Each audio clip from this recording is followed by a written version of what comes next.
Malaysia যেতে আগ্রহীদের বিরাট দুঃসংবাদ। June থেকে মালয়েশিয়ায় কর্মী যাওয়া বন্ধ হয়ে যাচ্ছে।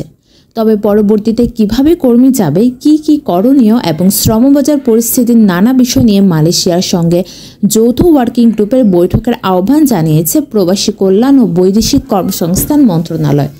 এজন্য হাই কমিশনের মাধ্যমে চিঠি দেওয়া হয়েছে বলে জানিয়েছেন প্রবাসী কল্যাণ ও বৈদেশিক কর্মসংস্থান মন্ত্রণালয়ের সচিব মোহাম্মদ রুহুল আমিন। রোববার প্রবাসী কল্যাণ ও বৈদেশিক কর্মসংস্থান মন্ত্রণালয়ের সভাকক্ষে অভিবাসন খাতের সাংবাদিকদের সঙ্গে ঈদ ও বাংলা নববর্ষ পরবর্তী শুভেচ্ছা বিনিময় অনুষ্ঠানে এসব কথা বলেন তিনি। এ সময় প্রবাসী কল্যাণ ও বৈদেশিক কর্মসংস্থান প্রতিমন্ত্রী মোহাম্মদ শফিকুর রহমান চৌধুরী উপস্থিত ছিলেন। সচিব বলেন, 31শে মের মধ্যে আগের যেসব কর্মীর কোটা আছে তারা সে দেশে প্রবেশ করতে পারবে। এই শর্ত শুধু আমাদের জন্য না, যে 14টি দেশ থেকে মালয়েশিয়া কর্মী নেয় সেসব দেশের ক্ষেত্রেও প্রযোজ্য। 31শে মের পর তারা তাদের ব্যবস্থাপনা রিনিউ করছে, যেটি করে পরবর্তী নিয়োগের জন্য কাজ করবে। আমাদের তরফ থেকে মালয়েশিয়ায় সবসময় যোগাযোগ আছে।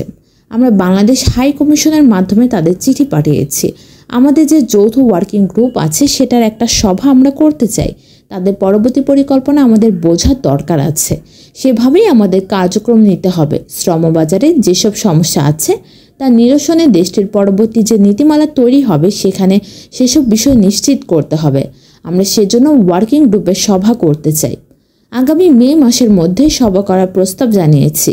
মালয়েশিয়া এবং আমরা সভার এজেন্ডা ঠিক করছি। তিনি আরও বলেন, এই শ্রমবাজারে সিন্ডিকেট নিয়ে কথা আছে, এগুলো নিয়ে আমরা নিয়মিত আলোচনা করছি। সব মিলিয়ে আমরা এজেন্ডা ঠিক করছি বৈঠকের।